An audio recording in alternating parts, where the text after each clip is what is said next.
ओहो, मैं तो हूँ पागल मुंडा, तू है मेरी सोनी कुड़ी। ओहो, मैं तो हूँ पागल मुंडा। वाह वाह वाह वाह, सुबह की सैर और ये पंजाबी गाने, भैया मजा ही आ जाता है यहाँ। अरे झींगा, राधू तुम तो दूसरे गांव में काम के खातिर गए थे ना भैया? ससुरा ही का मतलब पंचरंगा अचार बनकर आए हो पूरे मतलब है। अरे गबरू भाई, हम दोनों तो काम के खातिर दूसरे गांव गए थे, लेकिन वहाँ के सेठ ने। अबे अपने कासगंज में तो बड़े मिथुन बने फिरते हो हैं? अब क्या टर टर रहे जा रहे हो हैं? ओए झींगा, तुम फुटो अपने इस उल्टी काली हांडी से हैं? पड़ोस के गांव का सेठ वो कंजूस पंछी है और हम दोनों उसी के घर पर काम किया करते थे, लेकिन काम पर रखने से पहले उसने एक शर्त रखी थी। शर्त? कैसी शर्त? बताओ बताओ। कि अगर हम दोनों अगर अपनी मर्जी से काम छोड़कर गए तो वो हमें कोई पैसा नहीं देगा और ऊपर से हमारा मुंह काला कर सर मुंडवा के भेजेगा। और अगर सेठ बंसी खुद हमें निकालता है तो वो अपना मुंह काला कर सर मुंडवा लेगा और ऊपर से पूरे 1 साल की तनख्वाह भी देगा। अरे धत तेरे की है, पूरे कासगंज का नाम डुबो दिया भैया तुम दोनों ने तो है? दूसरे गांव से सर मुंडवा कर आ गए भैया, बताओ। इतना हवा में मत उड़ो गबरू भाई, उसके यहाँ तो 2 दिन तक काम कर पाना बहुत मुश्किल है। हाँ, 1 नंबर का कसाई है सेठ, कोल्हू का बैल बना कर रखता है। दोस्तों की इस बेइज्जती का बदला तो जरूर लेगा रे तेरा ये गबरू। गबरू तू ठीक तो है ना भाई? तू रहने दे, पहले ही 2.5 फीट की हाइट है? सेठ तुझे बुरी तरह से घिस देगा भाई, खत्म हो जाएगा तू पूरी तरह। अबे चुप करो तुम लोग, है चुप। अब देखना ये छोटा पैकेट कैसे तुम्हारा बदला लेगा और कैसे बड़ा धमाका करेगा। बस किसी तरह उसके घर में काम के लिए अंदर एंट्री मिल जाए बस। आज पूरे 3 दिन हो गए हैं नौकरों को गए हुए, मुझसे सारे घर का काम नहीं होता। अरे इतना क्यों चिल्लाती हो? सुन रहा हूँ, मैं बहरा थोड़ी हूँ। तुम फायदा तो सोचो, जब तक यहाँ काम किया 1 भी पैसा नहीं दिया मैंने उन्हें और सारे काम भी करवा लिए।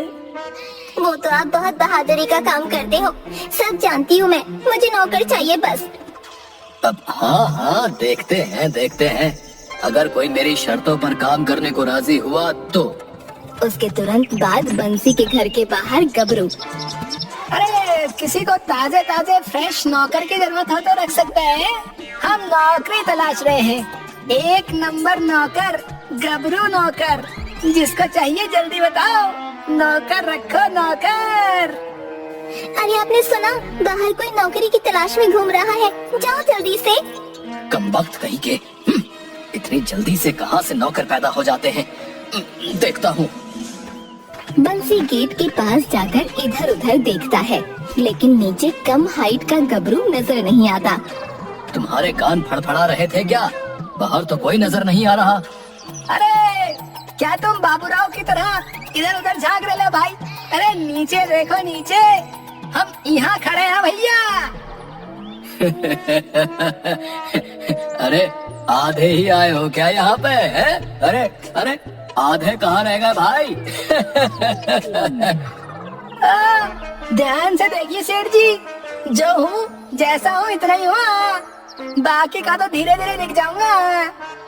अच्छा, क्या क्या काम जानते हो और तुम्हारा नाम क्या है भाई?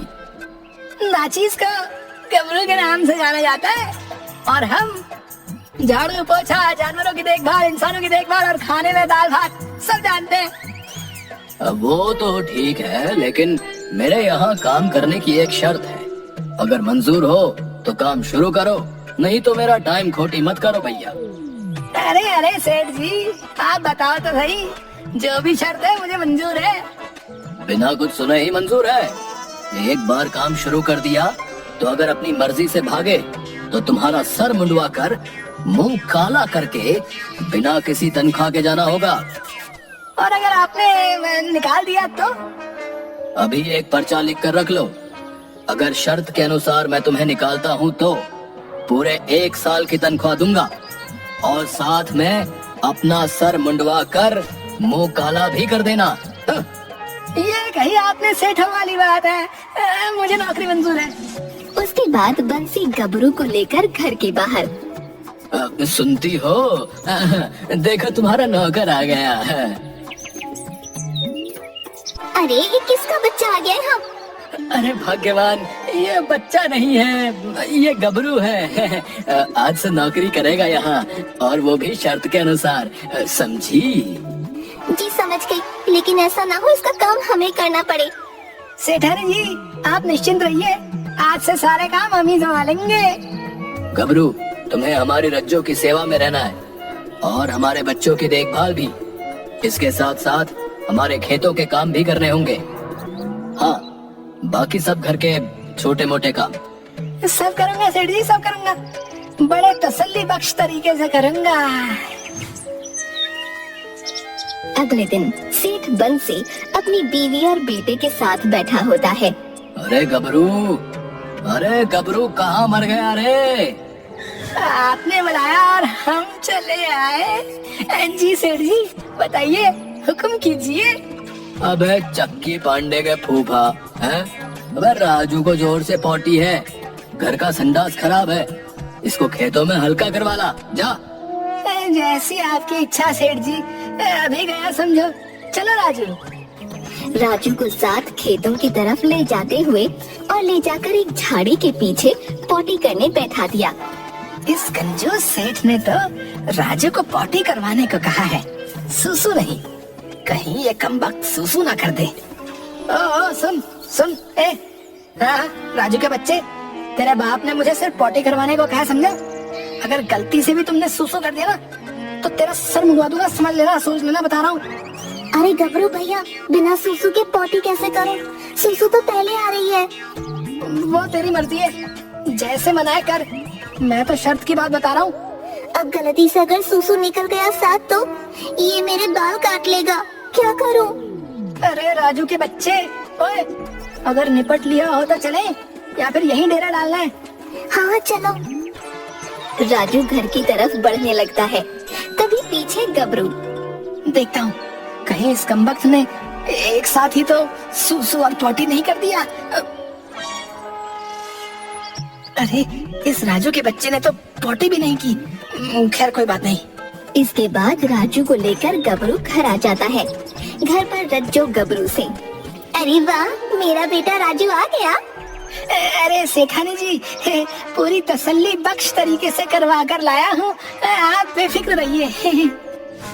उसके बाद बंसी और राजू दोनों बिस्तर पर लेट जाते हैं और थोड़ी देर बाद बंसी को सोते हुए कुछ बदबू आती है और नाक पर हाथ रखते हुए वो उठ खड़ा होता है। अरे रज्जो, घर में कुछ चल रहा है क्या? मेरी तो नाक के बाल तक झुलस गए, इतनी गंदी बदबू आ रही है। बदबू तो मुझे भी बहुत आ रही है, इस राजू के बिस्तर से बदबू आ रही है, देखो तो। चद्दर हटाकर देखा तो राजू ने पूरा बिस्तर गंदा कर रखा है। अरे कमबख्त ने क्या किया, पूरा बिस्तर खराब कर दिया। अबे नामुराद है, गबरू के साथ गया तो था, है? सारी वही कर लेता, घर के लिए रखनी जरूरी थी क्या बे? पापा, गबरू ने मुझे पोटी करने नहीं दी। उसने कहा कि अगर मैंने पोटी के साथ सुसु किया तो मेरे बाल काट लेगा। इस गबरू की ये मजाक मेरे लाल को पोटी तक नहीं करने दी। आप अभी इसकी खबर लो। अबे गबरू, तेरी तो मैं, इधर आ। जी सेठ जी, बंदा हाजिर है, हुक्म कीजिए। हुक्म के बच्चे, तुमने राजू को पोटी नहीं करने दी। देख, उसने ये सब जगह रायता बिखेर दिया है। सरासर इल्जाम है सेठ जी, देखो तो। छी छी छी छी, रात के सारे कड़ी चावल बिस्तर पर लाकर रख दिए इस राजू ने तो। छी छी छी छी, मैं तो इसे पोटी करवाने लेकर गया था, इसने पोटी करी ही नहीं। इसमें भला मेरा क्या कसूर? राजू तो बता रहा था कि तुमने कहा कि पोटी करते हुए सुसु मत करना, वरना तेरा सर मुंडवा दूंगा। जी बिल्कुल सही फरमाया सेठ जी। अबे ढाई बिलांद के है कमकल है, बिना सुसु किए पोटी भला कैसे करेगा वो? गलत बात है सेठ जी, बात पॉटी करवाने की हुई थी, ना कि सुसु की। आपको सुसु की बात पहले बतानी चाहिए थी। आपने जो हुक्म दिया था, मैं भला उसे कैसे न मानता। अबे बेवकूफ, दूर हो जा मेरी नजरों से। ऐसी बात है तो लो जी, दूर हो गए दूर। गबरू के जाने के बाद ये किस पागल को रख लिया नौकरी पे, भगाओ इसे यहाँ से। अरे शर्त के मुताबिक इसे भगाने का मतलब है मेरा नुकसान, 1 साल की तनख्वाह और अपने बाल मुंडवाने पड़ेंगे। नहीं, कुछ और सोचना पड़ेगा। इसे कुछ ऐसा काम दो कि खुद ही नौकरी छोड़ के भाग जाए। सही कहा रज्जो, इसको तो मैं ऐसा फंसाऊंगा कि याद रखेगा कि सेठ बंसीलाल नाम की भी कोई चीज है। हाँ। अगले दिन अबे गबरू, ओ गबरू। फरमाइए सेठ जी, बंदा हाजिर है। गबरू, एक टोकरा लो और उसमें क्यारी के लिए चिकनी मिट्टी ले आओ जंगल से। मैं काम से जा रहा हूँ। जी सेठ जी, जैसा आप कहें। आप तसल्ली बख्श तरीके से हो, आइए बाहर से। और हाँ, तुम्हारी सेठानी जैसा कहे ठीक वैसा ही करना, कोई शिकायत ना मिले। जी सेठ जी, आप बेफिक्र रहे। उसके बाद गबरू टोकरा और एक कुदाल उठाकर खेतों की तरफ चलता है। ए साला, मैं तो साहब बन गया। साहब बन के और तन गया। गबरू तो सच में कमाल का सिंगर है रे। चलते हुए बहुत ही दूर आ गए हैं, जंगल ठहरा बहुत दूर। ससुरा, यहीं से कंकड़ वाली मिट्टी ले जाता हूँ। गबरू ने वहाँ से मिट्टी भरी, लेकिन उससे टोकरी उठाई नहीं जा रही थी। जैसे तैसे करके उसने टोकरी सर पे उठा ली और घर पहुंचकर सेठानी के सर के पास रखकर, अरे सेठानी जी, मिट्टी ले आओ। इसे कहाँ फेंकूं? अरे बेवकूफ, मेरे सर के पास आकर खड़ा हो गया। फेंक दे मेरे सर पे। अच्छा जी, ऐसा तो लीजिए। हे भगवान, मार दिया इस बेवकूफ ने। तभी वहाँ बंसी आ जाता है। अरे रज्जो, क्या हुआ? ये चोट कैसे लगी? उस 1.5 फुटिए गबरू ने सर पे मिट्टी की टोकरी फेंक दी। अबे गबरू, जी आया जनाब, बंदा हाजिर है। अबे गधे, है हमारे रज्जो का सर फोड़ दिया। अब इसकी मरहम पट्टी का भी खर्चा। ये क्या किया तुमने? आपकी आज्ञा का पालन सेठ जी। अबे गधे, मैंने कब कहा ऐसा करने को? आपने ही कहा था सेठ जी, जैसा सेठानी कहे बात माना करना। बस उन्होंने कहा सर पे मिट्टी फेंक दो, मैंने फेंक दी। हाय, किस पागल से पाला पड़ गया। वो तो मैंने गुस्से में कह दिया था। सेठ जी, मैं ठहरा मामूली नौकर, भला मेरी क्या मजाल कि मैं आपकी बात टाल सकूं। मैंने तो आपकी और सेठानी की बात ही मानी है, वरना मिला लो पर्चा। शर्त के अनुसार अगर मैंने कोई गलत काम किया तो निकाल दो मुझे। हाँ। अरे बस कर ना मुराद, बस कर। तुम तो गुस्सा हो गए। कोई बात नहीं, हल्की फुल्की चोट तो लगती रहती है ना? अगले दिन दोपहर में, अरे गबरू, कहाँ रह गया आप? गबरू। जी सेठानी जी, हुक्म कीजिए। सुन, ये घर पे नहीं है। देख जरा, चौपाल पे बैठे गप मार रहे होंगे। उनसे कहो कि घर में दाल चावल कुछ नहीं है, कुछ पैसे दे दे राशन के लिए। अभी गया सेठानी जी। चौपाल पे सेठ बंसी और 2 लोग बैठे गप में लड़ा रहे थे। अरे सेठ जी, घर में दाल चावल सब खत्म है। आप कैसे कंजूस आदमी हो?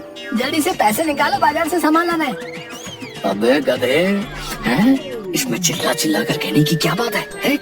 आराम से मेरे कानों में भी तो बता सकता है ना? है? सारे गांव में इज्जत का फलूदा निकाल रहा है कमबख्त कहीं का। 4 आदमियों के सामने धीरे बोला कर। ये पकड़ पैसे और जा यहाँ से। आता हूँ कुछ देर में, चल जा। जैसा आप कहे सेठ जी, अगली बार बिल्कुल नहीं चिल्लाऊंगा, बिल्कुल धीरे से बात करूंगा। हाँ।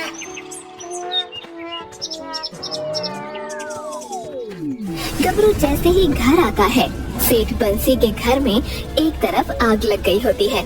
सब लोग चिल्ला रहे होते हैं। रज्जू और राजू भी चिल्ला रहे होते हैं। अरे आग लग गई भैया, बचाओ! बुझाओ, कोई आग बुझाओ, आग बुझाओ, कोई आग बुझाओ। अरे बचाओ, अरे बुझाओ भैया, आग को बुझाओ। अरे अब मैं क्या करूं? मुझे इसकी खबर सेठ को देनी चाहिए। हाँ। गबरू चौपाल पर जाकर सेठ के कानों में, सेठ जी घर में आग लग गई। अबे क्या बोल रहा है, सुनाई नहीं दे रहा। गबरू दोबारा वैसे ही बोलता है। 2-3 बार ऐसा करने पर अबे गधे जोर से बोल। सेठ जी घर में आग लग गई है। अबे क्या, घर में आग? बेवकूफ, जोर से नहीं बोल सकता था। सेठ जी आपकी बात मान रहा था। आपने ही कहा था 4 आदमियों के सामने धीरे बोला करो। अगर मैं गलत हूँ तो मिलाना पर्चा। सेठ परेशान होकर सर पे हाथ रखता है। उसके बाद दोनों घर पहुंचते हैं। अरे सेठानी, तुम ठीक हो ना? सब जल गया जी। देखो ये कमबख्त नौकर आग लगने के बाद भी भाग गया। क्यों बे, तू क्यों भागा? आग क्यों नहीं बुझाई तुमने? हुजूर सच बोल रहा हूँ, मुझे आग बुझानी आती नहीं है। अबे गधे, आग लग जाए तो उस पे मिट्टी, रेत, पानी जो मिले फेंक दो। जैसा आप कहें हुजूर, अगली बार आग ऐसे ही बुझाऊंगा। अगली सुबह सेठ बंसी नहाने के लिए नल के पास तैयार बैठा था। अरे गबरू, अरे जल्दी से नहाने का गर्म पानी ले आ। जी हुजूर अभी लाया। ये लीजिए सेठ जी। नहाने लायक है ना? अरे उबालने लायक है जनाब। क्या कहा? अरे कुछ नहीं जनाब, 100% नहाने लायक है। जैसे ही बंसी सेठ ने अपने नंगे बदन पर पानी डाला, वो कूदने लगा। अरे अरे मार दिया रे। अरे अरे अरे जल गया रे। अरे मेरे शरीर में तो आग लग गई, आग। अरे बचाओ बचाओ। इतना सुनते ही गबरू ने झट से पास पड़ी मिट्टी उठाकर सेठ पर फेंकनी शुरू कर दी और तब तक मिट्टी और कंकड़ फेंके जब तक सेठ ने चिल्लाना बंद नहीं किया। अरे क्या हुआ जी? अबे गधे, तो इनके ऊपर मिट्टी क्यों फेंक रहा है? अजीब परिवार है?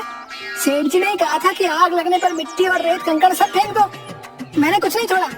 अगर मेरी गलती है तो सेठ जी मिलाओ पर्चा है, निकाल दो मुझे नौकरी से। अबे अबे नहीं मेरे गबरू, अरे तू तो खामखा में गुस्सा हो रहा है। और इतना बोलकर बंसी बेहोश हो गया।